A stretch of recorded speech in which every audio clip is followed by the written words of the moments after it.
Léa Delmas, qui est notre présidente et fondatrice de l'association. Donc on a fondé en octobre 2015. Donc là ça fait 3 ans en fait. Le temps passe très vite. Donc une association justement qui traite des questions de genre dans les espaces publics et urbains. Donc il n'y a pas de mystère, voilà pourquoi on est là ce soir.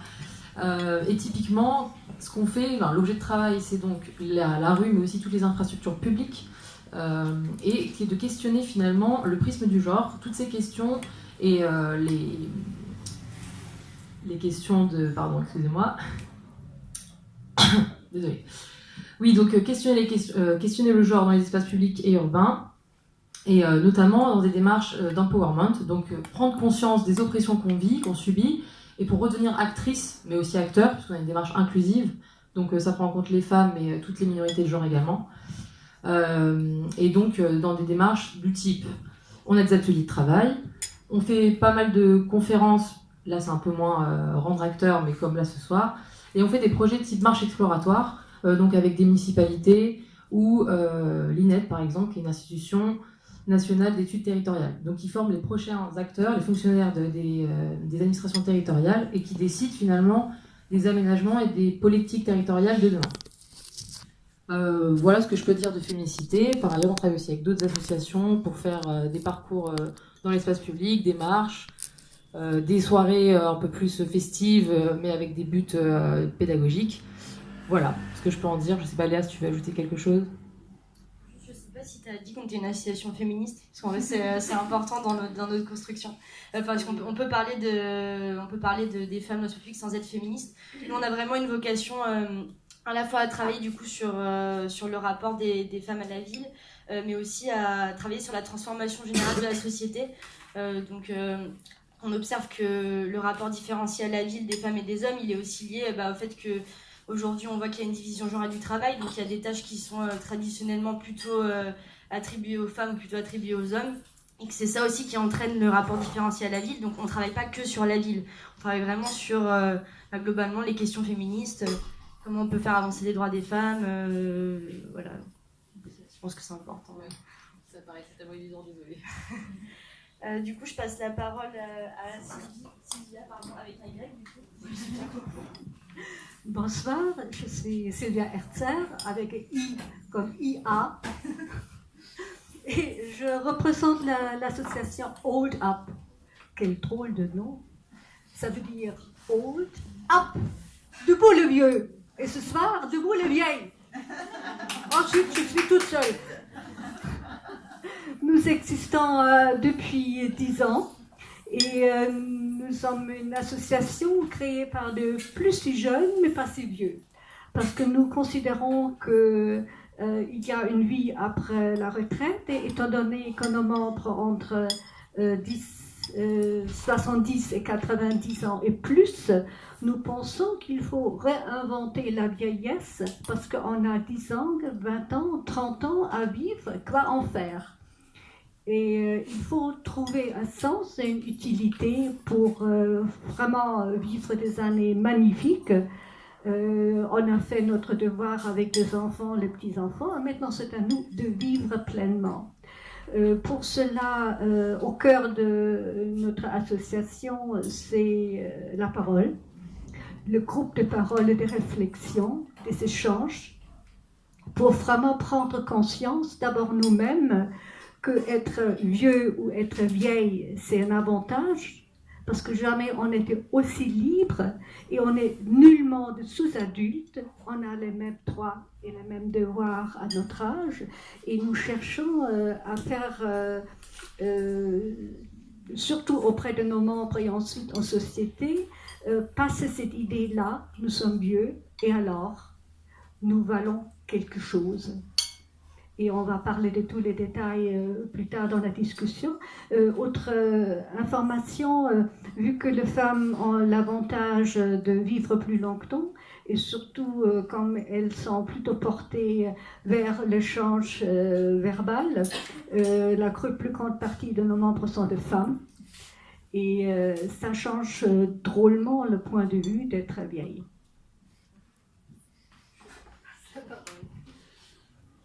Bonjour, donc on est l'association, moi et Julia, je suis Lucie Rosier, on est l'association MEMO, Mouvement pour l'équité dans la maîtrise d'œuvre. Donc la maîtrise d'œuvre, c'est-à-dire les architectes, les paysagistes, les urbanistes, tous les concepteurs des bâtiments, de la ville, des territoires. Et pour l'équité, c'est-à-dire pour l'égalité femmes-hommes, donc dans ces métiers-là, c'est-à-dire l'égalité de revenus, l'égalité d'accès à la commande, et l'égalité dans la reconnaissance, donc que ce soit les professeurs dans les écoles d'architecture ou bien dans la question du matrimoine, donc de l'héritage des personnes passées de notre culture.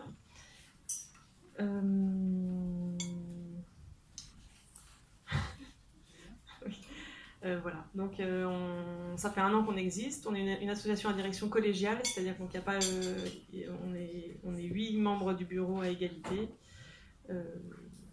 Voilà. Bonsoir à toutes et tous. Et oui, je fais partie de l'association Mémo comme Lucie. Et en même temps, je suis à la fin de ma thèse de doctorat sur genre espace public. Je suis de formation architecte et c'est pour ça que je suis dans l'association. Et juste pour rebondir sur ce dont l'association s'occupe, il y a 2 questions. Il y a bien évidemment la question des femmes dans la profession et il y a aussi une interrogation sur comment produire des espaces en tant qu'architecte plus pour toutes et tous, donc en prenant en compte les femmes en tant qu'usagères aussi, donc il y a aussi cette question. Oui, donc, notre point de départ et notre idée, c'est de dire que si jamais le territoire est pensé par toutes et tous, donc les femmes conceptrices notamment, il sera mieux pensé pour les usagères et les usagers dans leur ensemble. Donc je vais commencer avec le premier thème. On a 3 thèmes un peu de fil conducteur du débat. Donc le premier, c'est la tendance à la domination des hommes et des plus jeunes sur l'espace public. Je voulais commencer par un exemple. Moi, je travaille beaucoup pour des groupes scolaires. Hier, j'étais dans un groupe scolaire, école maternelle, primaire, collège, lycée. Je visitais l'établissement. Et dans la cour de récréation, je vois, donc de collège secondaire, je vois que des garçons qui étaient dans la cour. Et je me suis retournée, je me suis dit, c'est une école de garçons. Comment ça se fait qu'il n'y a que des garçons qui sont là en train de jouer au jeu de ballon dans la cour ? Et donc je cherche quand même, je savais que c'était une école mixte. Et je vois les filles qui étaient dans un tout petit coin, sous un petit abri, qui étaient toutes rassemblées ensemble, à discuter ensemble. Et dans les couloirs de l'établissement aussi, il y avait des filles qui erraient là. Et donc toute la cour, qui était immense, n'était occupée que par des garçons. Donc cette histoire de la domination des hommes dans l'espace public, en fait, elle est dans l'espace public, mais elle est déjà dans les écoles. Et que voilà, en fait, l'école, c'est quand même la base du monde politique plus tard et de l'espace politique. Et donc voilà, c'est peut-être... si déjà il ne se passe rien dans les cours d'école, on ne peut pas espérer que ça se passe mieux par la suite. Et on a quand même un devoir d'éducation et de pédagogie à cet endroit-là déjà. Oui, je me permets de continuer parce que c'est une expérience qui malheureusement j'ai vécu dans les années 50. Alors, vu mon âge, j'étais à l'école à l'époque-là.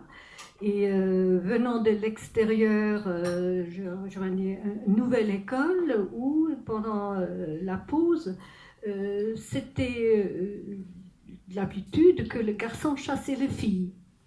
Alors moi, j'ai jamais vécu ça, et évidemment. Moi, j'étais tellement étonnée que je giflais un de ces garçons qui a absolument été bouche-bée de cette façon de faire. Mais ça prouve que c'est une continuité qui, malgré les discours officiels, toutes les façons de s'exprimer, de prendre la parole de femmes, ça continue. Alors là, il faut vraiment faire quelque chose.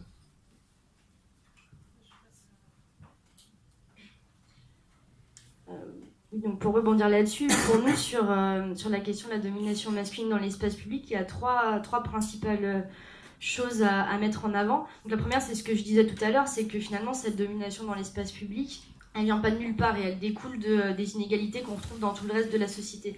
Du fait que les tâches, le travail est réparti différemment en fonction du genre, que tout ça, ça a un impact sur le rapport à la ville, sur les besoins qu'on a en ville, les besoins de mobilité, les besoins d'accès aux services publics. Enfin voilà, on va pas avoir besoin d'accéder aux mêmes choses. Voilà, et que du coup, les besoins vont être différents, les usages vont être différents. La deuxième chose, c'est qu'il y a une division traditionnelle entre l'espace public, donc qui est vécu et vu et présenté comme plutôt l'espace masculin, l'espace public, l'espace politique, et l'espace privé, qui est dans l'imaginaire collectif traditionnel plutôt le domaine des femmes, avec l'idée de la maîtresse de maison, etc. Et que ça se retrouve aussi dans la manière dont on vit l'espace public aujourd'hui, notamment le harcèlement de rue, par exemple. C'est finalement, ça fonctionne un peu comme un rappel à l'ordre du fait que c'est pas notre espace. Et donc on n'a pas à se sentir à l'aise dans cet espace-là. Et si on est dans l'espace public, on a le droit de nous interpeller, on a le droit de nous insulter si on répond pas. Voilà, à partir du moment où on est dans l'espace public, on est censé être disponible. Ça, c'est la deuxième chose. Et la troisième chose, c'est que tout ça, c'est aussi lié à un apprentissage différencié. Donc, ce que tu disais sur les cours d'école, c'est super intéressant et c'est super important. Parce qu'on voit du coup que dès l'enfance, on ne va pas nous apprendre à utiliser l'espace public de la même manière. Donc, on va plutôt, on va être considéré que c'est normal que les garçons jouent au ballon et que les filles jouent à la marelle, et que du coup, c'est normal que le plus grand espace de la cour il soit monopolisé par les garçons, et que les filles, elles se retrouvent dans des petits coins, par petits groupes. En plus, on les encourage à ne pas courir, à pas se salir, à pas avoir des jeux qui peuvent potentiellement être violents, etc. Et donc du coup, tout ça, ça a aussi un impact sur la manière dont on va vivre la ville plus tard, et sur la manière dont on va se voir comme légitime ou non à être dans l'espace public. Donc du coup, le sujet des cours d'école, c'est un sujet qui est extrêmement important, dont certaines collectivités commencent un petit peu à s'emparer. Donc qui réfléchissent à comment on sort de la cour d'école traditionnelle où il y a le terrain de foot au centre et puis autour éventuellement 2-3 petits jeux ou pas d'ailleurs, et comment on repense ça pour créer des espaces mixtes dans les cours d'école. Donc ils font notamment des jeux qui n'ont pas de symbolique genreux. Par exemple, je crois que c'est à Trappes où ils ont fait une cour d'école où ils ont mis une grosse pomme avec des trous, des toboggans, etc. au milieu de la cour. Et donc c'est un espace qui porte pas de symbolique genrée et qui du coup est beaucoup plus mixte que ce qu'il pouvait y avoir avant comme jeu. Voilà, tout ça pour dire que le sujet des cours d'école, c'est un sujet important parce que ça permet d'apprendre que l'espace public, il est à tout le monde, et que et plus tard de savoir que c'est pas parce qu'une femme est dans l'espace public qu'elle est forcément disponible pour être interpellée, et que c'est tout autant son espace que l'espace des hommes.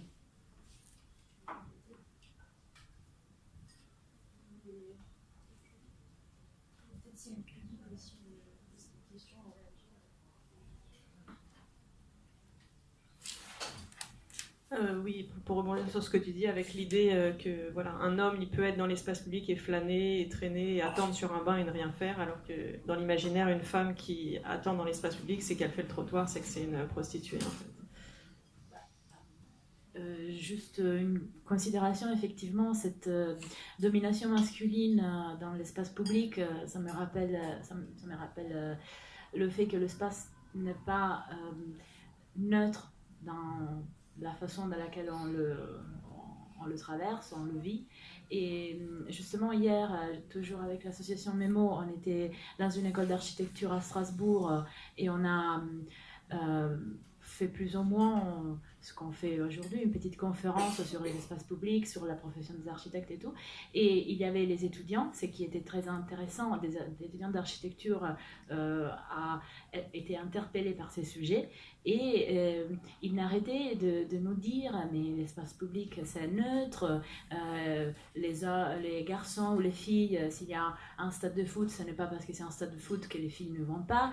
Et du coup, cette conception intégrée de dire que si les filles n'utilisent pas un stade de foot, c'est simplement parce qu'elles n'ont pas envie, et c'est pas parce qu'il y a toute une structure qui ont intégré, sociale, de représentation, qui fait qu'elles ne se sentent pas à l'aise, elles ne se sentent pas de s'approprier de cet espace, elles ne se sentent pas légitimes de cet espace-là.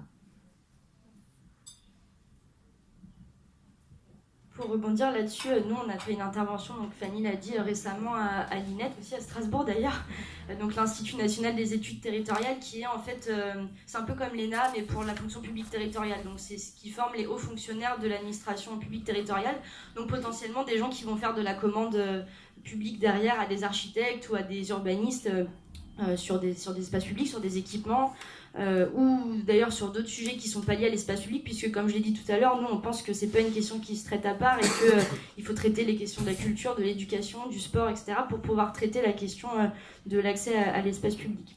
Et du coup, quand on est arrivé au départ, on avait peut-être un tiers de la salle qui était déjà assez fortement convaincu de ce qu'on allait leur dire, un tiers qui était pas forcément convaincu, mais qui demandait qu'à être convaincu, et un tiers qui était vraiment très sceptique et assez hostile à ce qu'on apportait comme analyse. Donc on a fait une petite conférence comme ça d'1 heure, et ensuite on est sorti. On avait préparé un parcours dans le quartier de la Gare à Strasbourg, que je ne sais pas si vous connaissez, mais c'est un quartier assez intéressant parce qu'il y a beaucoup de choses, il y a beaucoup de commerces, il y a beaucoup de passages un peu historiques, etc. Et donc on les a fait en fait travailler sur leur ressenti dans l'espace, déjà pour qu'ils confrontent en tant qu'hommes ou en tant que femmes leur point de vue par rapport à leurs camarades. Donc ils ont pu eux-mêmes observer qu'il y avait des différences de ressenti sur certains espaces, où les filles elles disaient là moi je me sens pas forcément à l'aise dans cet espace-là, et les garçons à l'inverse disaient moi je vois pas trop le problème. Donc ils ont pu eux-mêmes observer les différences, et on est vraiment convaincus nous de cette façon de faire là. En fait ça suffit pas d'apporter une analyse, même si on a beau être très convaincu de ce qu'on fait, on a beau avoir fait des recherches, avoir vraiment une expertise sur notre sujet. La meilleure solution en fait pour faire prendre conscience, c'est vraiment que les gens puissent travailler à partir de leur propre expérience. Et à partir de là, on n'avait pas convaincu tout le monde à la fin, mais quand même, je pense qu'on avait une bonne partie des gens qui, au moins, la question avait germé dans leur esprit, et je pense qu'ils vont se poser un peu plus de questions maintenant quand ils vont traverser l'espace public. Et vous pouvez faire l'exercice vous-même, de vous balader dans votre quartier, et d'essayer de repérer quels sont les espaces dans lesquels vous vous sentez pas à l'aise, pour quelles raisons, comment ils pourraient être améliorés. Et en se posant ces questions-là, on finit par vraiment réaliser un certain nombre de problématiques, je pense. Sur Strasbourg, il y a aussi une autre, dans la même intervention, sur la même marche, un truc assez frappant. Tu parlais de traverser tout à l'heure, quand on traverse l'espace, et justement en termes d'occupation de l'espace, les femmes le traversent, les hommes ils stagnent. En tout cas, ils se stabilisent et ils y restent, et ils l'occupent, alors que les femmes, nettement moins. Et à Strasbourg, il y avait un endroit très très intéressant. Il y avait cette espèce de place où il y avait un musée d'art moderne, je crois, et donc la façade extérieure du musée avait été peinte par 2 artistes, 2 hommes d'ailleurs, et c'est pas anecdotique parce que ce qui était représenté c'était des femmes, et assez sexualisées pour le coup. Bon, après il y a le débat de l'art, etc., mais peu importe. Là, disons que c'était intéressant, on est dans un espace où sur une hauteur d'un mur qui devait faire bien 5 mètres de haut sur 10 mètres de large, des femmes nues, sexualisées, plutôt adressées, en tout cas l'analyse qu'on en a faite, et là c'était assez partagé par les étudiants, quand même adressées aux yeux, au regard d'hommes hétéros. Et dans ce même espace, il y avait des hommes qui l'occupaient, qui étaient torse nu, qui mettaient la musique à fond et qui faisaient du skateboard, alors que c'était pas du tout un espace dédié pour ça. Hein. C'était une espèce de place assez classique avec des bancs, et en fait, les seules personnes assises sur les bancs, c'était les hommes, et encore, ils étaient plutôt assis sur des rebords.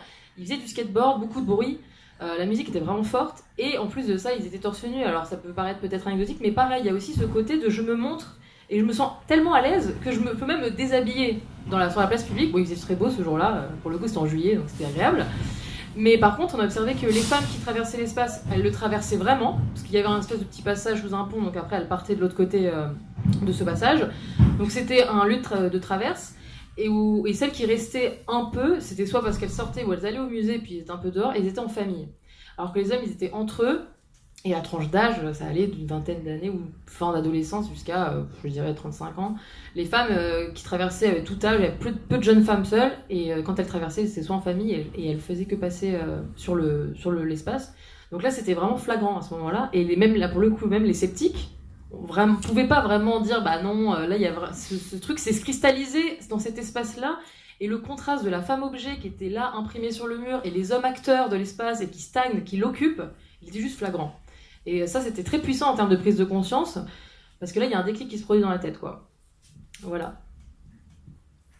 Merci, je suis tout à fait d'accord avec ce que vous dites toutes les deux, mais j'aimerais quand même voler au secours de pauvres hommes. Vu que, oui, il y a quand même certains avantages. Alors, si je me souviens bien, il y a eu des moments très agréables avec les hommes.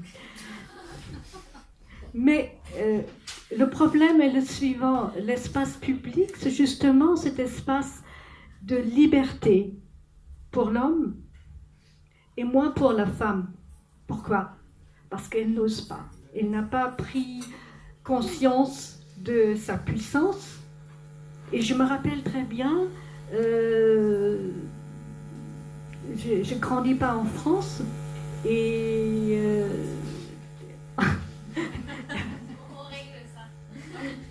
en venant... Ça va? Je me rappelle très bien qu'à l'époque, je suis d'origine allemande, et il y avait énormément des Gastarbeiter, c'est-à-dire des travailleurs venus d'ailleurs d'Italie. Et j'étais très jeune et très oie blanche et très idiote.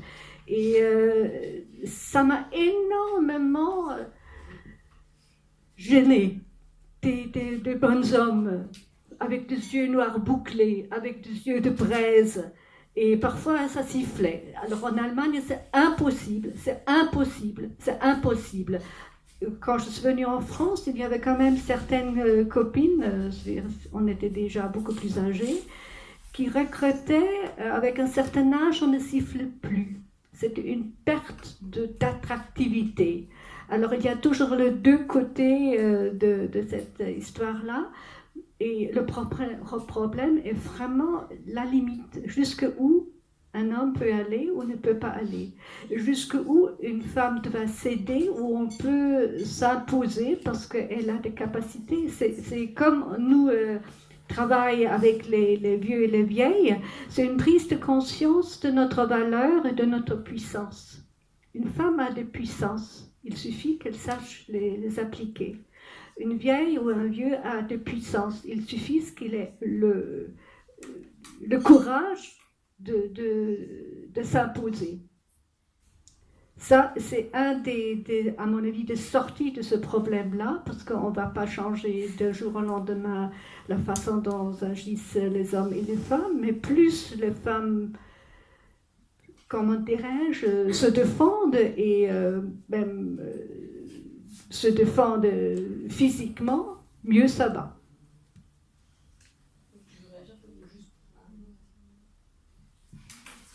Je te passe le micro du coup. Bon, juste pour préciser, la féminicité, on n'est pas contre les hommes et on n'a aucun problème avec le fait qu'ils circulent dans l'espace public ou qu'ils se déshabillent l'été. J'aimerais bien que les femmes puissent le faire sans qu'elles se fassent huer ou sans que la police les arrête pour atteinte à la pudeur, mais ça c'est un autre débat. Après, alors sur le côté imposition, en fait, moi ce que j'entends, moi je parlerais plus d'empowerment ou de capabilité, je crois que c'est que ça la traduction française de cet anglicisme. Je suis assez d'accord sur le côté où il y a bien évidemment un enjeu au niveau individuel où chaque femme peut aussi vraiment se rendre actrice. Après, il y a des réalités systémiques et d'intégration de normes très fortes. Oui. Et ça, c'est difficile de dire il suffit de s'imposer en tant que femme. Je pense que, bien sûr, et ça joue. À un moment, c'est aussi... Moi, je crois très fort à l'imbrication de l'individu et du psyché dans le social, et du social dans le psyché, et donc dans l'individu. Mais je pense que c'est trop facile de dire soit l'un, soit l'autre. C'est pas que systémique et c'est pas que psychologique, individuel et des enjeux à l'échelle de la personne. Moi, par contre, finalement, si on peut tirer ce fil-là... Plutôt que s'imposer, moi je dirais plutôt d'aller chercher alors la puissance, ça me fait penser à empowerment, c'est pour ça.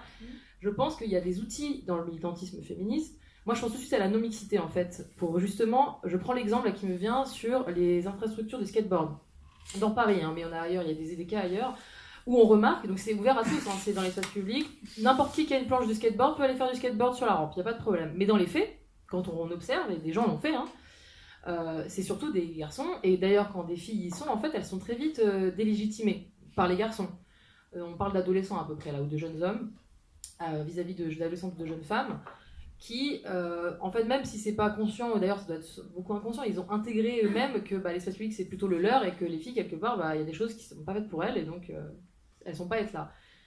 Ce qui a été fait par des animateurs donc de loisirs, mandatés souvent par la ville ou des associations locales, c'est d'instaurer des heures où il n'y a que les filles qui peuvent avoir accès à la rampe. Donc il y a eu quand même des résistances, les garçons n'ont pas compris pourquoi il y avait une heure dans la journée qui n'était pas ok pour eux, alors qu'ils occupent tout le reste du temps et tout le reste de l'espace, et que les filles elles n'ont pas vraiment accès, parce qu'en fait ils leur font comprendre qu'elles ne sont pas trop les bienvenues. Et en fait ces heures-là, qui ont choqué au début mais ils ont tenu bon, etc., et petit à petit les filles en fait ont pu s'intégrer dans les horaires mixtes en fait. Donc c'est plus comme ça, je le vois vraiment dans une imposition à l'échelle individuelle. Je pense qu'il faut jouer sur le système, qu'il faut aller montrer que les filles sont capables, et donc il faut un petit coup de pouce quand même de structure, hein. Je pense que ça ne joue pas qu'à l'échelle individuelle, pour montrer que c'est possible, que les filles se sentent légitimes, et en fait de leur donner cette force, de révéler cette puissance. J'aime bien l'image de la puissance, je pense que tout le monde a une puissance en soi et une énergie, mais voilà, quand on vient dans une réalité de système qui nous coince, il faut un petit coup de pouce. D'où il y a plein de structures comme la tienne et la nôtre, Mémo et d'autres, et même les mairies mettent en place des choses pour justement donner ce coup de pouce. Ce sont souvent les femmes qui font initiative de ce coup de pouce, selon votre expérience. En l'occurrence, l'expérience dont parle Fanny, c'était un homme qui était responsable de l'espace de glisse, par exemple, qui est toujours d'ailleurs, du 18e, qui avait lancé cette idée-là. Après, je sais pas. Après, je sais pas comment ils en étaient arrivés à ces conclusions-là, mais en tout cas, moi je suis tout à fait d'accord avec ce que tu fais, Fanny, heureusement, parce qu'on est dans la même asso. Mais je suis vraiment d'accord sur le côté qu'il faut une réponse collective en fait à ces problématiques-là, et que la réponse, elle va pas venir d'une résistance individuelle. Enfin, elle peut dans certains cas, et c'est positif, ça y contribue, mais qu'il faut une réponse collective parce que c'est un système. Et la deuxième chose, je voulais réagir sur le côté, après je te passe la parole, excuse-moi Lucie, juste sur l'exemple qui m'a fait un peu tiquer des femmes qui regrettent de plus se faire siffler quand elles arrivent à un certain âge, etc. Donc c'est un exemple que j'ai entendu plusieurs fois et qui me pose un peu souci, parce qu'en fait cette attitude-là, je ne dis pas qu'elle soit réelle, hein, je ne dis pas que ce ressenti-là soit réel, mais cette attitude-là, elle vient aussi des choses qu'on nous a enseignées. On nous a enseigné quoi? Que la valeur d'une femme, elle était liée à son physique et à la manière dont les hommes appréciaient son physique. Du coup, le côté sifflé, il y a des femmes qui disent, bah voilà, je suis sifflée parce que je suis attirante, parce que je suis belle, donc c'est positif. Mais ça, c'est lié au fait qu'on nous a appris que notre valeur, elle passait par là. Et donc nous, on est contre transmettre cette idée que la valeur des femmes passe par l'appréciation qu'ont les hommes de leur physique. On pense que c'est pas vrai. Donc du coup, je pense que c'est un petit peu dangereux de dire que oui, siffler c'est pas si grave, parce qu'après tout il y a des filles qui sont bien contentes d'être sifflées, parce que même le fait que certaines filles soient contentes entre guillemets d'être sifflées, bon, il y en a quand même beaucoup qui sont aussi pas contentes d'être sifflées, ça renvoie à une intégration encore d'une norme inégalitaire.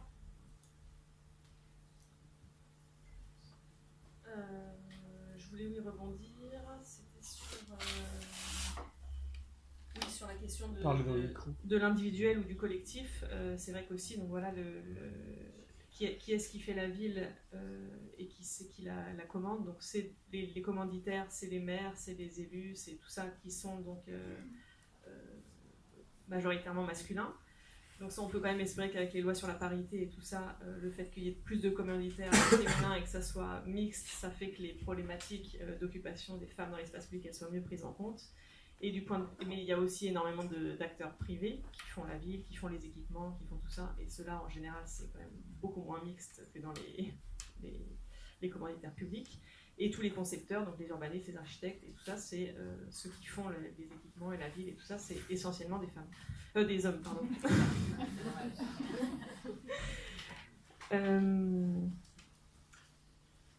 Donc oui, si on veut changer, ça passe par là. C'est-à-dire que voilà, il peut y avoir individuellement des volontés des femmes de s'émanciper et tout, mais si jamais le pouvoir il est masculin, c'est quand même un peu réduit la marge de manœuvre.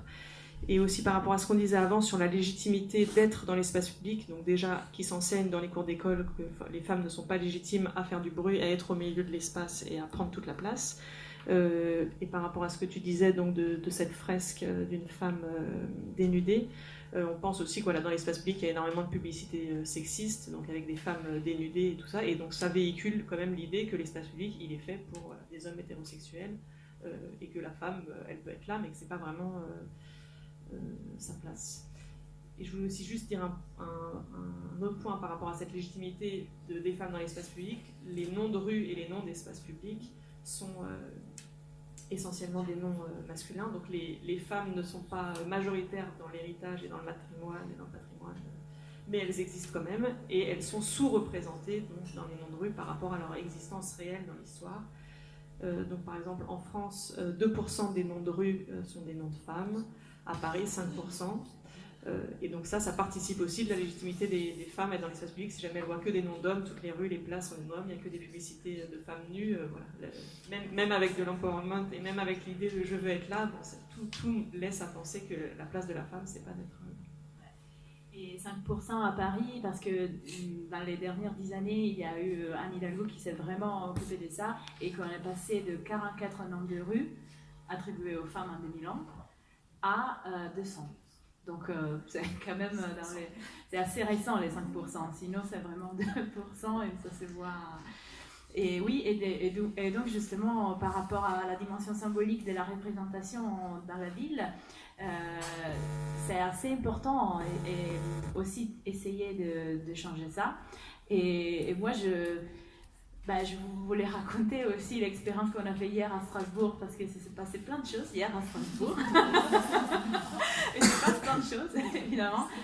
On avait imprimé des plaques de rues, de noms de rues, des femmes architectes, designeuses, etc. Et on les a carrément collées sur les noms de rues vraies des villes. Donc, si vous allez sur les Facebook de notre association dans les prochains jours, vous verrez, on a même fait ça de façon collective, participative avec les étudiants qui étaient là avec nous. On a grimpé sur des poteaux, on a collé des images. Voilà, c'était vachement bien. Et ce type d'action, je trouve que c'est un peu une guérilla urbaine à faire et à reproduire. Pardon. Et donc, après, je voulais juste faire une réflexion, vous proposer cette réflexion, que puissance, j'aime bien moi aussi, et j'aime bien aussi réfléchir au fait qu'être puissant, c'est différent d'avoir le pouvoir. Donc, c'est autre chose, être conscient de sa propre puissance en tant qu'être humain, et c'est une autre chose avoir le pouvoir et l'avoir depuis toujours, et c'est l'être un peu approprié. Dernière réflexion avant de passer, je pense, à la deuxième question, que quand Féminicité parle d'une approche collective, moi j'y vois beaucoup aussi la prise en compte d'une approche féministe, justement, qui devient collectif et que engage autant les femmes que les hommes. Donc, dans ce changement des tendances. Donc, c'est pour ça on n'est pas dans une opposition des genres déjà, et en plus homme-femme, qui serait un peu à dépasser comme binarisme, comme je le vois personnellement. Donc, pour introduire le deuxième thème de fil conducteur du débat, c'est donc la question de l'accessibilité à la ville, le manque d'espace pour se retrouver. Peut-être Léa, si tu veux parler des transports. Oui, pourquoi pas. Sur l'accessibilité, pour moi, il y a 3 formes en fait d'accessibilité. Il y a l'accessibilité physique, donc tout simplement la capacité physique à accéder à un espace. Donc là, sur la ville, il y a plein de questions qui se posent. Par exemple, pour les personnes qui sont en fauteuil roulant, il y a plein la carte des métros parisiens à Paris. Les métros parisiens à Paris, du coup, qui sont accessibles ou pas aux personnes en fauteuil roulant, c'est une catastrophe. Il y a peut-être une quinzaine de stations qui sont accessibles. Donc, c'est cette question de l'accessibilité physique qui aussi concerne les personnes grosses. Pareil sur les transports, je ne sais pas si vous avez remarqué que les endroits pour passer les tickets ou les passes Navigo sont hyper étroits. Une personne qui est grosse, elle va avoir du mal à prendre les transports dans de bonnes conditions. Voilà, il y a la question de l'accessibilité physique et la question de l'accessibilité matérielle. Donc là, c'est plutôt sur la question des infrastructures. Donc on voit que par exemple sur les transports, c'est assez flagrant parce que du coup, on parlait tout à l'heure des tâches différenciées entre les hommes et les femmes. Donc les femmes prennent encore en charge quand même les 3/4 des tâches liées à s'occuper des enfants ou s'occuper des personnes âgées dépendantes. Elles s'occupent encore en écrasante majorité, j'ai plus le chiffre en tête, des courses. Donc tout ça, ça implique des déplacements. Pareil, les centres d'emploi féminins, majoritairement féminins, donc qui sont plutôt dans le domaine de prendre soin de l'autre, les infirmières à domicile, les femmes de ménage, tous ces métiers-là, donc qui sont répartis plutôt dans des zones d'habitation, des zones résidentielles, elles sont très mal desservies par les transports en commun. Les réseaux de transports en commun, les politiques de transport en commun, aujourd'hui, elles sont pensées principalement sur les déplacements domicile-travail. que ce soit les placements domicile-travail, travail-domicile, qui ne répondent pas du tout aux besoins des femmes liés à leur forme d'emploi principale et liés aux tâches qui leur sont dévolues par la division genrée du travail dans la société. Donc ça c'est très intéressant parce que pourtant les femmes sont les utilisatrices majoritaires des transports en commun. 60% à peu près des usagers de transports en commun sont des femmes. Ça c'est vraiment intéressant parce que ça montre vraiment qu'on pense qu'on fait des transports en commun pour tout le monde, pour les objectifs prioritaires, et au final on n'a pas pris en compte l'entièreté des besoins des usagers majoritaires des transports. Et c'est un exemple qui vaut pour plein d'autres choses, mais l'exemple des transports est particulièrement parlant. Et la troisième forme d'accessibilité, donc c'est ce qu'on disait un peu tout à l'heure, c'est l'accessibilité symbolique en fait. C'est la symbolique d'un espace qui parfois, même si physiquement je ne suis pas empêchée d'y accéder, qui va quand même faire que je ne vais pas m'y sentir à l'aise, je ne vais pas m'y sentir légitime, et qui fait que les femmes mettent en place quand même un certain nombre de stratégies d'évitement pour éviter certains espaces. Enfin, pour vous donner un exemple, j'habitais avant dans un endroit où entre le métro et chez moi, il y avait une rue avec plein de bars. Dès que c'était l'été et que les terrasses étaient occupées, j'étais obligée de faire un détour, tellement je me sentais mal à l'aise à passer dans cette rue parce que je me faisais tout le temps interpeller, je me prenais des mains aux fesses, et pourtant je suis militante féministe depuis quand même un certain nombre d'années. Et ben j'ai quand même finalement fini par éviter cette rue plutôt que d'y passer parce que j'en pouvais plus de subir ça et j'en avais assez de me battre tous les jours pour pouvoir passer à cet endroit-là sans me faire agresser en fait, parce que c'est quand même une forme d'agression. Donc voilà, pour moi il y a ces trois formes d'accessibilité là et les trois doivent être prises en compte. Et en fait, on arrive à en prendre en compte aucune, même l'accessibilité physique, finalement, on voit que pour des publics fragiles qui ne sont pas dans la norme dominante, c'est compliqué, y compris pour les personnes âgées aussi, le fait qu'il y ait... Oui, vu que les personnes âgées partagent le même problème avec les jeunes femmes enceintes ou avec des enfants en petit âge dans leur poussette. Et évidemment, avec des personnes qui sortent de l'hôpital et qui n'arrivent pas à marcher sans aide. Mais d'autre part, on parle beaucoup de cette histoire de ne passer pas dans une rue avec des bars pour ne pas être abordé d'une façon désagréable. Mais je crois surtout les vieilles femmes craignent beaucoup plus d'être dévalisées ou qu'on leur pique leur sac que d'être abordées pour des raisons un peu louches. Le problème est le même, c'est-à-dire on évite quand même des espaces où il n'y a personne à voir, surtout vers le soir où c'est peut-être mal éclairé. Et je constate, vu que je suis responsable d'un groupe qui s'occupe de culture et on discute beaucoup de nos sorties pour aller au cinéma, pour aller au théâtre, aux expositions, on peut le faire dans la journée. Mais les sorties au théâtre, parfois, ne sont pas si nombreuses. Apparemment, sortir le soir, déjà, c'est une certaine fatigue qui peut jouer à partir d'un certain âge, mais c'est aussi la difficulté de se déplacer à un moment où il y a moins de monde dans les rues. C'est vraiment une question qui est particulièrement problème pour les femmes âgées et qui évidemment ne sont peut-être plus si agiles que cela et qui craignent beaucoup plus, outre les obstacles comme escalier ou métro, etc., ces choses-là. D'autre part, j'avais une idée géniale que j'ai oubliée. Non, je passe la parole. Je te la repasse après. Oui, par rapport à la question de l'accessibilité de l'espace public, il y a une question qui est importante, c'est la question des toilettes et qui est assez révélatrice de la manière de penser l'espace pour les concepteurs. C'est-à-dire que la plupart des gens se disent quel est le problème avec les toilettes, que ce soit des toilettes, il y a des toilettes d'hommes et des toilettes de femmes partout. Et donc le concepteur qui peut être très bien intentionné va se dire je vais mettre 20 mètres carrés de toilettes pour des hommes dans une gare et 20 mètres carrés de toilettes pour les femmes. Sauf que 20 mètres carrés de toilettes pour des hommes, c'est peut-être, je dis des chiffres un peu au hasard, mais c'est peut-être 10 urinoirs, alors que 20 mètres carrés de toilettes pour des femmes, c'est 3 cabines. Donc c'est inégal, même si 20 mètres carrés c'est égal à 20 mètres carrés, mais dans les faits c'est inégal. Et c'est vrai que la question des toilettes est déterminante, que ce soit pour les personnes âgées qui peuvent avoir plus de problèmes en vieillissant par rapport aux toilettes, ou des femmes qui s'occupent des personnes âgées, ou s'occupent des enfants, ou sont enceintes et donc plus de besoin d'aller aux toilettes, ou ont leurs règles, ou je sais pas. Et c'est vrai que des espaces publics où il n'y a pas de toilettes, en fait, c'est un critère pour plein de gens de ne pas aller dans ces espaces, de ne plus sortir parce que c'est trop compliqué. Il y a la question aussi, donc, par exemple, dans les bars où tu n'as pas des toilettes qui sont sales. C'est vrai que pour un homme, une toilette sale, c'est moins grave parce qu'il a moins à se déshabiller, c'est moins gênant. Alors que pour une femme ou pour un enfant, des toilettes sales, c'est beaucoup plus problématique. Et donc, c'est un vrai frein à l'accessibilité de l'espace public.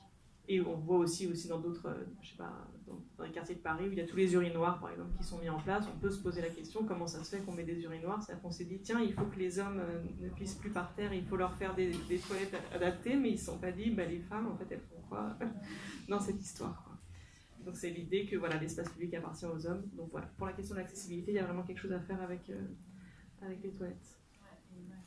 Et justement, les femmes, si elles pissent cachées dans un arbre, elles se font verbaliser parce qu'elles y mettent plus de temps et ce sont des histoires vraies. J'étais en stage à la mairie de Paris justement sur espace public, voilà, sur cette thématique-là.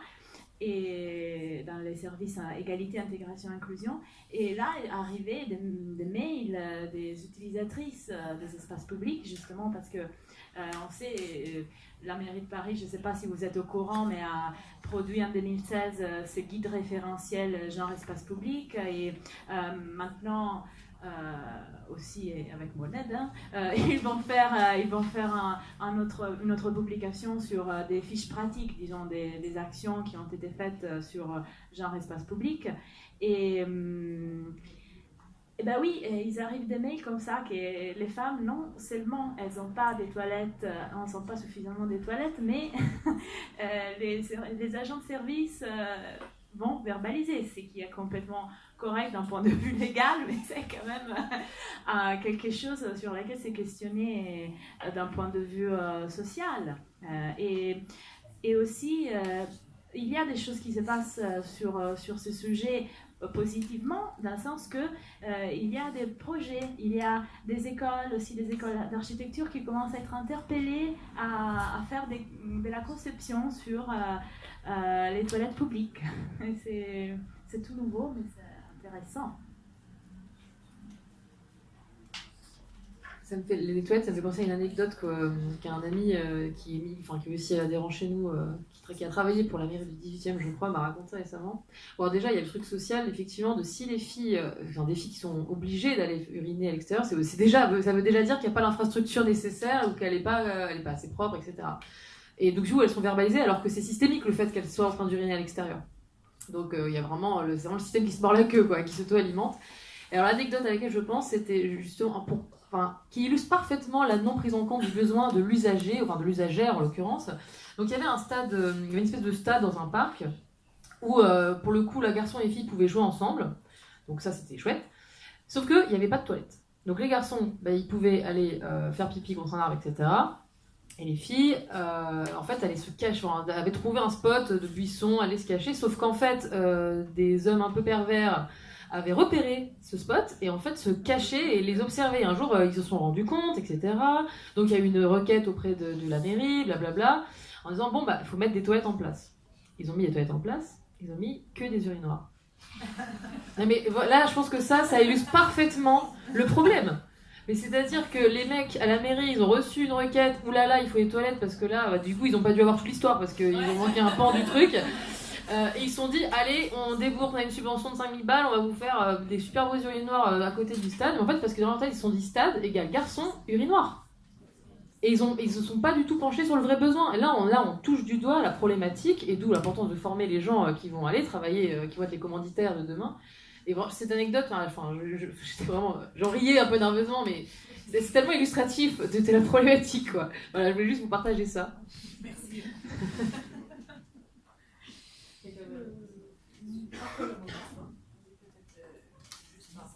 Par rapport à ce que tu disais au début sur les transports en commun qui donc sont utilisés principalement par les femmes, c'est vrai que les hommes utilisent plus par exemple la voiture ou les déplacements individuels. Quand il y a une voiture dans une famille, en général elle est utilisée par l'homme et les transports publics sont utilisés par les femmes. Et donc c'est vrai que le problème des transports en commun qui sont donc le problème des problèmes sur le réseau, donc des pannes, des grèves, plein de problèmes comme ça, le fait qu'il n'y ait pas assez de transports en commun, que ce soit en ville, en zone périurbaine ou à la campagne. En fait, voilà, c'est directement, ça nuit directement en fait à l'accessibilité des femmes. C'est directement lié. Le problème des transports est directement lié à la question de l'accessibilité de l'espace public aux femmes. Oui, évidemment, je suis complètement d'accord, mais j'avais juste une idée. Je ne sais pas si c'est plutôt actuellement à la mode de s'occuper de vieux et de vieilles, vu que notre organisation a à plusieurs reprises participé à des enquêtes de la RATP au moment où il y avait des installations pour prendre les billets avec des automates. On se pose la question, est-ce que les vieilles sont trop bêtes pour pouvoir appuyer sur le bouton ou non? Mais au moins on appréciait que ça a été fait. Et actuellement, c'est la SNCF, non, la RATP qui amène une étude pendant 4 mois et demande aux personnes âgées comment vivez-vous votre transport dans le bus.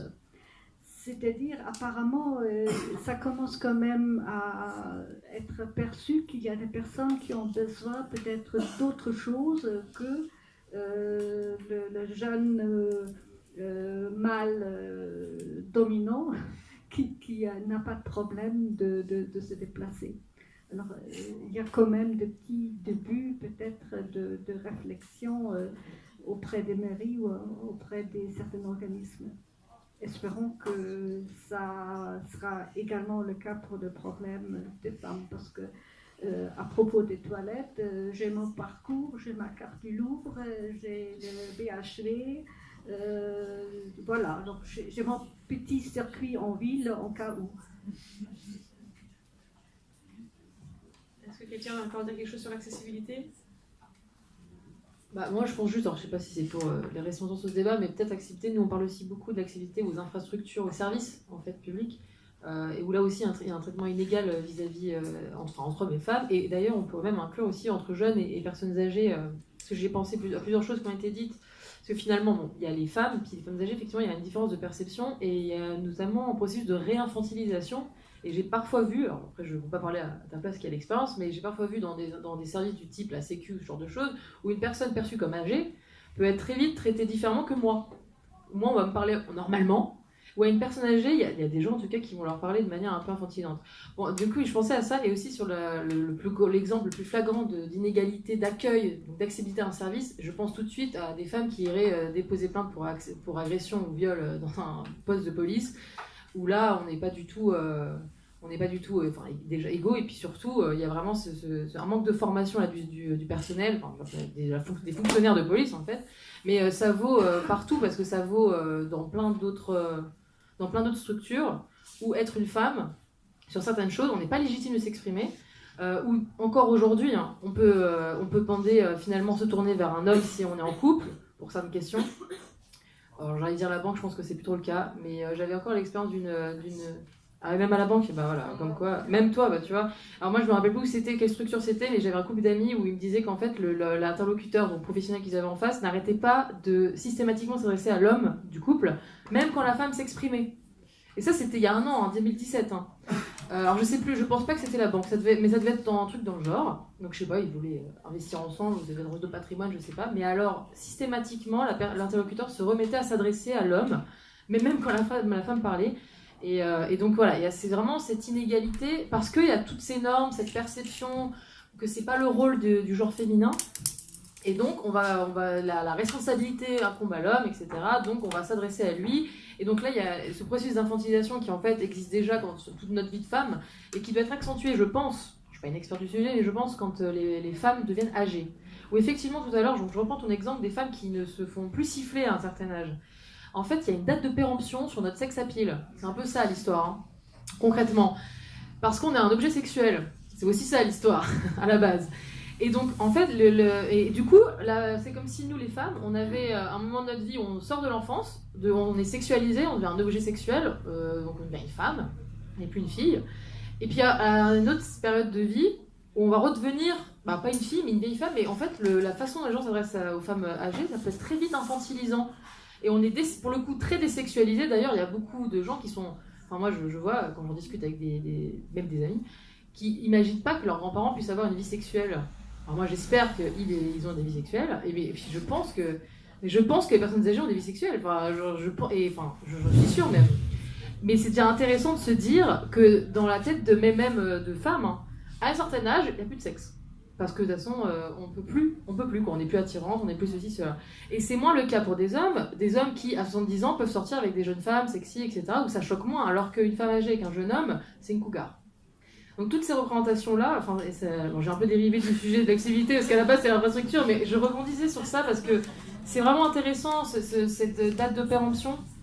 Et même à l'embauche, par exemple, autre sujet, j'ai fait du recrutement fut un temps, et j'étais surprise de voir que le premier critère de discrimination, c'était pas le genre, c'était l'âge, et qu'il impactait les hommes, mais notamment les femmes. En fait, nous, on a une approche intersexuelle des oppressions, et là, pour le coup, l'âge, ça jouait vraiment, ça renforçait l'oppression sexiste. Donc déjà, être une femme, c'est compliqué pour obtenir à la compétence égale le même job, mais en plus, si on a plus de 40 ans, puisqu'on est vieille à 40 ans dans le travail, on est moche. et c'est vrai, et bien sûr, non mais il y a vraiment, si on n'est pas dans les standards de beauté classiques, ça joue contre nous, c'est clair. Voilà, c'était pour partager ça. Et puis pour reboucler sur l'accessibilité, que même le physique, l'âge, etc., dans l'accessibilité à des services publics, en fait, on n'est pas traité pareil qu'un homme. Oui, sur ce que tu disais, Fanny, sur l'accès au service de police pour aller porter plainte. Quelque chose qui m'a extrêmement choquée récemment, je travaille à Villiers-le-Bel, et le commissariat de Villiers-le-Bel, pour aller porter plainte, il y a un interphone à l'entrée du commissariat. Donc quand on pense qu'ils vont vers la porte, en fait ils demandent pourquoi on vient. Donc il faut dire, dans la rue, devant tout le monde, à un interphone, qu'on vient pour... Enfin moi j'y allais pas pour ça, mais qu'on vient pour porter plainte pour viol ou pour une agression sexuelle. Donc là, la question de l'accessibilité symbolique, elle est clairement... Enfin, c'est pas possible, en fait. Enfin, c'est vraiment incroyable qu'ils aient pas pensé à ça. Ils ont foutu un interphone, il faut expliquer pendant 10 minutes pourquoi on vient pour rentrer, alors qu'il y a plein de gens qui passent dans la rue, et qu'en plus, parler à un interphone quand on a été violé ou qu'on a subi une agression, enfin, franchement, voilà.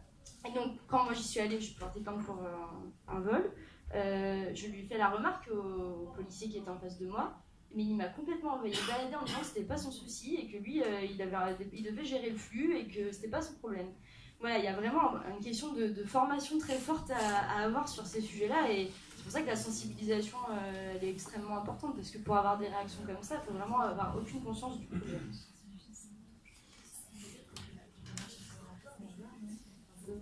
Par rapport à l'accessibilité à l'espace, aussi à la légitimité d'être dans l'espace, mais les marches exploratoires en tant qu'outil pourraient être à bon titre dans cette deuxième question, ou bien être un chevauchement entre la deuxième et la troisième, comme ça on la transition. Ouais, voilà, on fait la transition entre la deuxième et la troisième question, qui c'est justement les marches exploratoires ont ce double objectif, en fait, de rendre des femmes dans un empowerment, de s'approprier de la ville, mais en même temps, elles ont aussi l'objectif d'un réaménagement d'espace pour... d'un point de vue de ces femmes-là qui vont peut-être que vous voulez parler des marches exploratoires que vous avez fait à Bagneux, ou comme ça on commence avant celle de Paris. Moi je suis pas dans l'organisation, donc peut-être que vous pourrez, parce que moi j'ai observé les marches exploratoires de Paris, Donc oui, la troisième question, c'est donc un peu, là on était un peu sur les constats, et c'est un peu sur comment aménager l'espace public, quel est le futur qu'on peut espérer, et quels sont les moyens d'y parvenir.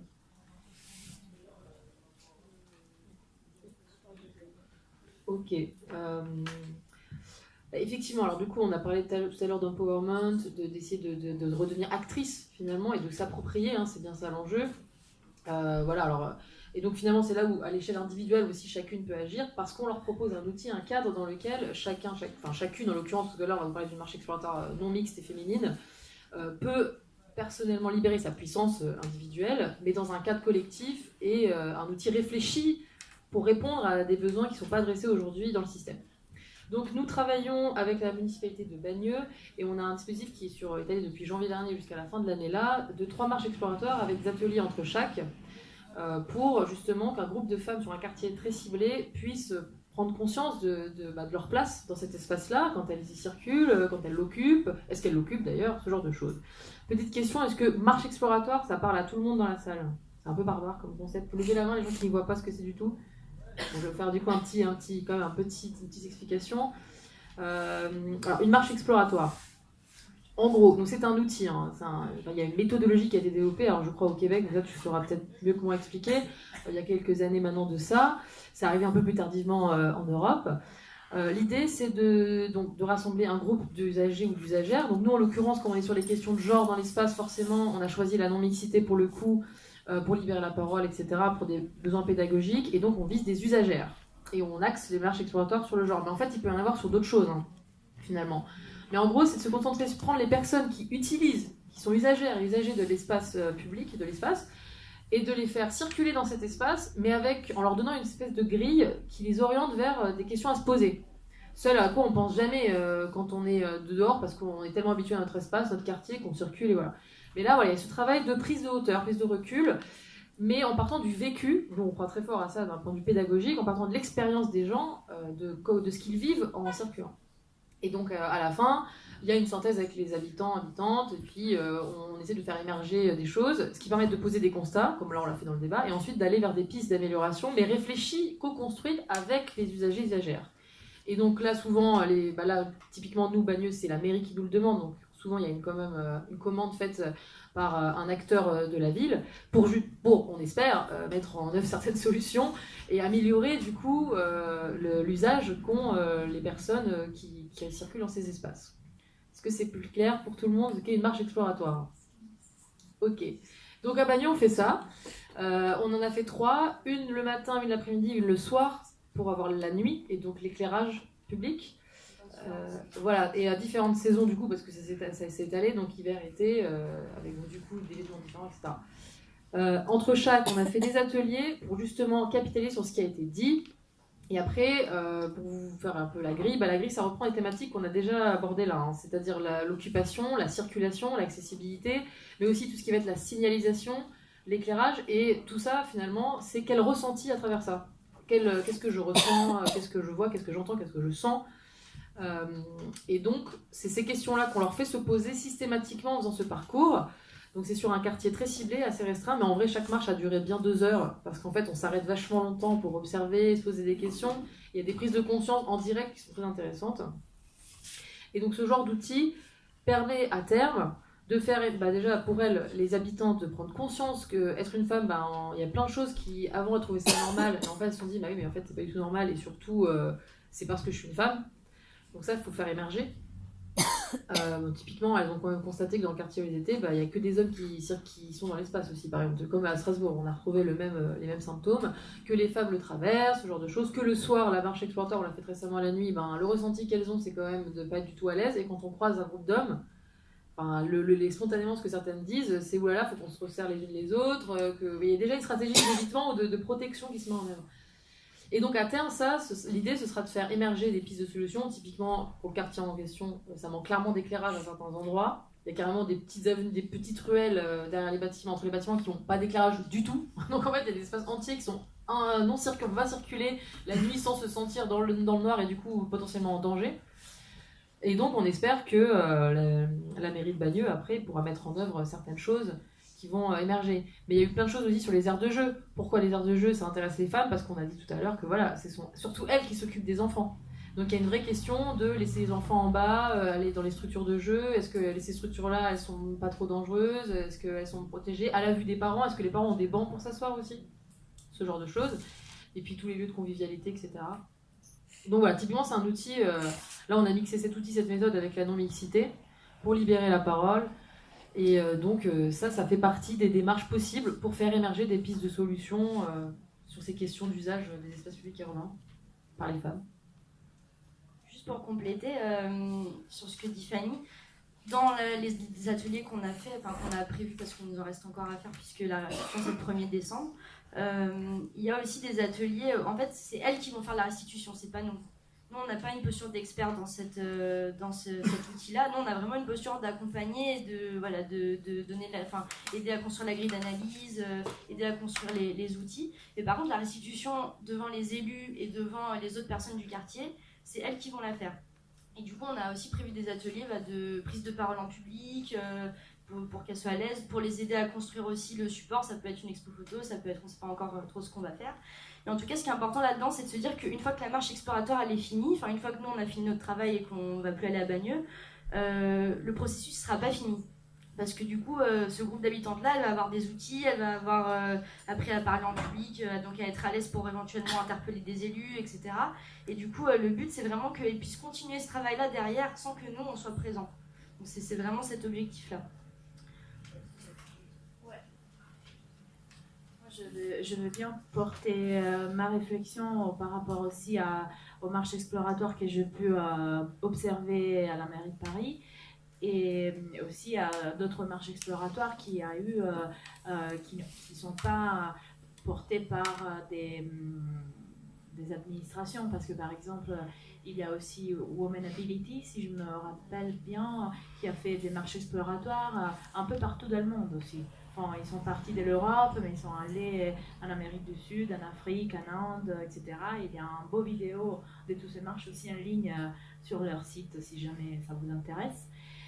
Et pour rebondir sur le point de vue, le côté émancipation, empowerment des femmes, c'est très important. Effectivement, j'ai observé que à Paris, les associations, à Paris, c'est quasiment pareil, 3 marches exploratoires de jour, de nuit. En plus, il y a aussi des marches exploratoires faites avec des lycées, donc avec des jeunes filles, une prise de conscience de plus jeune âge. Et ça va? Je continue, vous m'entendez? Et c'est entre associations qui s'occupent de marches exploratoires avec la mairie qui fait du support et avec les élus locaux. Et souvent, les associations du quartier font recours à leur entourage, disons les femmes qui sont dans les associations, dans ces maisons de quartier, etc. Et souvent, sont des femmes, au moins pour l'expérience parisienne, non seulement des femmes, mais souvent aussi racisées, et qui ne sortent pas en vrai. Enfin, certaines fois, l'expérience pour elles de faire la marche exploratoire, c'est la première fois qu'elles vont dans les quartiers, qu'elles sortent dans les quartiers et qu'elles découvrent leur quartier alors qu'elles habitent dans une rue à 10 mètres d'un parc et qu'elles ne savaient pas. Et donc, c'est une vraie... on donne vraiment un pouvoir parce que pouvoir s'approprier de l'espace public et un collectif, c'est très important. D'un autre côté, je voudrais aussi souligner une chose peut-être un peu moins positive en général des marches exploratoires, c'est-à-dire que quand elles sont portées par des administrations, il y a eu le cas par exemple parce que les femmes à la fin elles doivent restituer auprès des élus et c'est vraiment sur l'aménagement, donc elles vont aussi remarquer s'il y a un manque d'éclairage, si les trottoirs ne sont pas bien aménagés, s'il manque de banques, s'il faut mettre des fleurs quelque part ou d'autres choses de cet ordre-là, voilà, du mobilier urbain, etc. Si un espace est trop occupé, par exemple, certaines fois par des populations qui pourraient être aussi des jeunes hommes racisés ou des clochards et tout ça, et donc ça aussi, certaines fois, pour les femmes en général, ça peut être de l'insécurité, de la sentiment de l'insécurité. Et certaines fois, il y a une instrumentalisation de ces retours des femmes et donc pour pousser d'autres populations. Et ça, c'est un biais, ça c'est un peu problématique et il faudrait le faire émerger, il faudrait l'assumer clairement et comprendre un peu mieux. Après, d'un point de vue aussi d'architecte, je pense que c'est aussi important de faire encore plus un lien entre ce que peuvent dire des femmes sur les quartiers et ce qui peuvent apporter les techniciens et les experts. Il n'y a pas d'architecte dans ce type de démarche. Et ça, je trouve que c'est dommage. Voilà, ou d'urbanisme. Il n'y a pas. Il n'y a que des femmes et des élus et l'association. Et je ne sais pas si chez vous c'est comme ça, mais dans les démarches exploratoires de la ville de Paris, ça c'est un manque. Enfin, on n'y pense pas spécialement. Voilà. Et je trouve que c'est un lien manquant, en tout cas, en tant qu'aussi association. Mais moi, je trouve que ce serait important de porter ce point. Et parce que justement, il faut aussi en tant que concepteur de l'espace, on a quelque chose à dire aussi, donc qui pourrait aussi changer certaines opinions et augmenter un peu la conscience aussi sur pourquoi un espace fait comme ça. Donc par rapport à ce qu'on a dit là sur la conclusion un peu sur les prospectives, donc je pense qu'il y a quand même il y a vraiment deux choses. Il y a l'action politique et il y a aussi une question d'empowerment et pour les femmes de se sentir légitimes dans l'espace public. Je voulais dire un peu quelque chose un peu à côté, quoi, entre parenthèses, disons, par rapport aux questions qui peuvent peut-être émerger dans les marchés explorateurs ou de manière générale sur la question de pourquoi les femmes n'utilisent pas l'espace public, qui peut être un sentiment d'insécurité ou de manque de lumière, ce genre de choses. C'est vrai que donc on dit un peu aux filles et aux femmes, voilà, l'espace public est quelque chose de dangereux, vous risquez de vous faire agresser, vous risquez de vous faire violer. Donc il y a effectivement énormément d'agressions dans l'espace public et les femmes subissent des agressions. Les hommes subissent aussi des agressions. La question, c'est de savoir est-ce que finalement il y a plus d'hommes ou de femmes qui subissent des agressions dans l'espace public, des agressions graves. Je ne suis pas sûre que les femmes les subissent forcément plus que les hommes.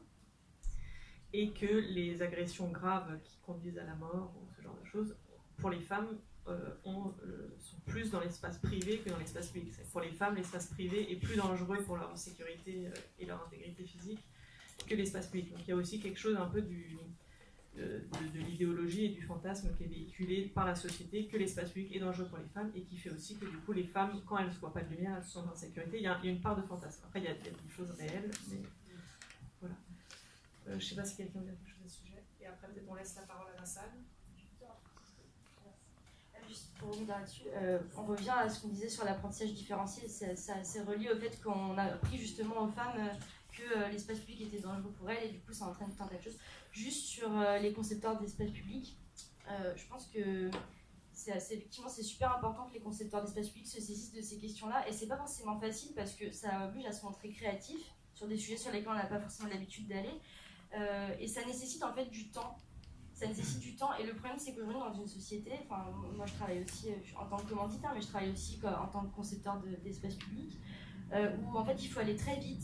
Il faut remplir des appels à projets, il faut trouver des subventions, il faut aller vite parce que les subventions elles durent que 2 ans, donc il faut. Et du coup on n'a pas le temps en fait de faire ce travail-là, de travailler avec les usagers et les usagères, de se poser des questions sur nos propres réflexes professionnels aussi parce que c'est un travail, hein, c'est un processus, ça ne vient pas comme ça. Nous aussi on a intégré des normes, nous aussi on est dans ce système-là. Et du coup, c'est vraiment un appel à ce qu'on laisse du temps en fait aux concepteurs d'espace public pour travailler sur ces sujets-là, pour leur permettre de se montrer créatifs. Et à Villiers-le-Bel, on a un projet du coup sur l'égalité femmes-hommes dans la ville, donc qui est axé sur trois sujets. Il y a le logement, comment on repense les logements par rapport aux évolutions des familles et notamment au fait qu'il y ait de plus en plus de familles monoparentales à faibles ressources. Comment on fait pour qu'elles aient quand même un espace d'intimité dans le logement, alors qu'en général, la maman, puisque 95% des cas, c'est des mamans, dort sur le canapé. Comment on peut repenser le logement sur ce sujet-là. Les espaces publics, donc tout ce qu'on vient de se dire, et puis des structures d'économie sociale et solidaire qui peuvent permettre d'amener vers plus d'autonomie, apprendre à faire du vélo, ce genre de choses. Et pour faire ça, en fait, on a eu une énorme subvention qui nous a permis de dégager des postes et du temps pour travailler sur ce sujet-là. Et sans ça, jamais on l'aurait fait. Jamais on aurait pu avoir le temps de convaincre nos élus. Jamais on aurait eu le temps de convaincre les autres services qui, du coup, travaillent eux aussi maintenant sur des sujets d'égalité femmes-hommes. Et jamais on aurait eu le temps de travailler avec les usagères parce que ça prend des années pour arriver à faire quelque chose d'intéressant, quoi. Là, ça fait déjà 3 ans qu'on travaille dessus et on a encore 3 ans de projet devant nous avant d'aboutir, quoi. Et c'est ça, j'ai oublié de dire qu'effectivement, à la ville de Paris, il y a un projet qui s'appelle Réinventons nos places, qui est sur cette place importante de Paris. Donc, c'est Gambetta, Place des Fêtes, Nation, Panthéon, Madeleine, Italie et Bastille. Voilà, et Bastille. Vous savez que dans le cahier des charges, il y avait écrit de faire des analyses genrées de l'espace, de prendre en compte les genres dans cet espace-là. Est-ce que c'était connu cet aspect? Parce que, par exemple, ça a été une obligation dans les cahiers des charges qui a forcément obligé les concepteurs au moins à se poser la question. Je ne dis pas qu'après les résultats sont importants dans toutes les places. Par exemple, à Panthéon, à Place de Panthéon, Madeleine et Place des Fêtes, il y a quelqu'un qui s'est occupé de ça. Par exemple, à Place des Fêtes, justement, quand ils se sont posé la question des agrès, de faire des agrès sportifs, donc pour la musculation, qu'on sait bien que on s'en approprie, et souvent ce sont les hommes plutôt que les femmes. Ils ont pensé, en observant l'espace et l'utilisation de la part des jeunes filles, à mettre d'autres types d'agrès. C'était plus sur l'escalade. Et donc ça, c'était mieux parce que ce n'était pas déjà connoté sexuellement. C'était pas connoté d'un genre ou d'un autre. Et ça a été une observation qui a été forcée par le fait que dans le cahier des charges, c'était obligé de prendre en compte ça. Voilà, donc je pense qu'il faudrait plus souvent ce type de choses aussi de la part des administrations. Juste pour ajouter, j'ai découpé un article qui concerne Jean-Christophe Choblet, qui, à mon avis, est chargé de cela et qui a dit: j'ai intégré que la personne la plus fragile dans l'espace urbain est la femme seule, régulièrement accostée.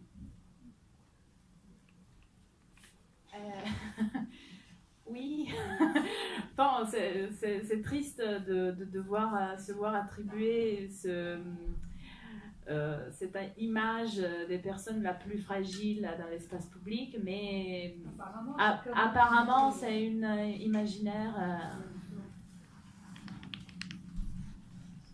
Alors justement, c'est très intéressant cette question. Est-ce qu'à Bagneux, on est face à un public, donc les habitantes qui participent aux marches, donc c'est un quartier assez défavorisé, des femmes souvent, donc soit qui s'occupent des enfants qui ne travaillent pas, ou qui ont en tout cas fait peu d'études, qui ont un bagage culturel moins fort que le nôtre, hein, parce que chez l'unicité, pour le coup, par contre, on a toutes fait bac plus 5, voire certains sont en thèse, etc. Donc là, il y a un gap en termes de milieu social énorme.